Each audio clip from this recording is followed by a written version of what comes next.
Hey guys, Chuck Quinton here again from RotarySwing.com. And we're going to talk about in this RotarySwing.com Beginner's Guide to Golf, how wide should your stance be? And before we answer that question, I want you to think about how I think about the swing and how I went through crafting all the fundamentals of rotary swing.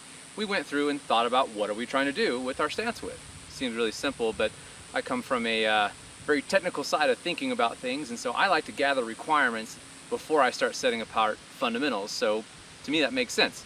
So what are the requirements of stance width? And what I came up with was a couple things.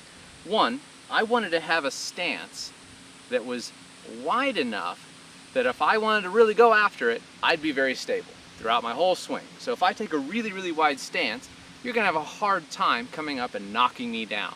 So this is a really wide stance. So this meets my first requirement of stance width, is I need a stance that's wide enough to be stable. Okay, because the golf swing's happening fast, there's lots of forces and inertia happening here. So that's requirement number one. But now the second requirement that I came up with for rotary swing was I wanted to be able to swing and transfer my weight from the right to the left, like you do in all athletic motions, without my head moving all over the place. That was the second requirement. So I've got two requirements now. Stable, I don't want my head moving all over the place. So I'm really stable now, but if I transfer my weight fully to the right and then fully to the left, well, it's going to be impossible for my head to not move all over the place. So now, if I take a really, really narrow stance, I can now transfer my weight really easy. I've got very little weight on my left side. I've got very little weight on my right side now, and my head barely moved at all. But now the trick is, I'm not very stable. So, first two requirements have been accomplished. The third and final requirement was I wanted to swing safely. I've been injured a lot. Those of you who followed my snowboarding career and mountain biking career know that I've had a lot of surgeries from those extracurricular activities, let's call them.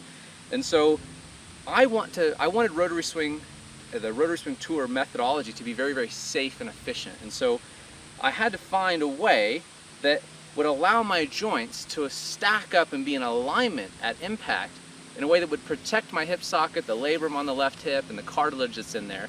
And so it was really, really critical to use anatomy to develop what a proper stance width should be. So using those three requirements, we can develop a proper and correct stance width for every single golfer really, really quickly. And yes, it's completely tailored to you because your anatomy is different than my anatomy. And so with those three requirements, we can establish what proper stance width is. So now let's take a look at what the proper stance width is. Click the link here you see on the side of me here or in the description below, and let's take a look at watching the next video that's going to talk about exactly how you determine what your proper stance width should be.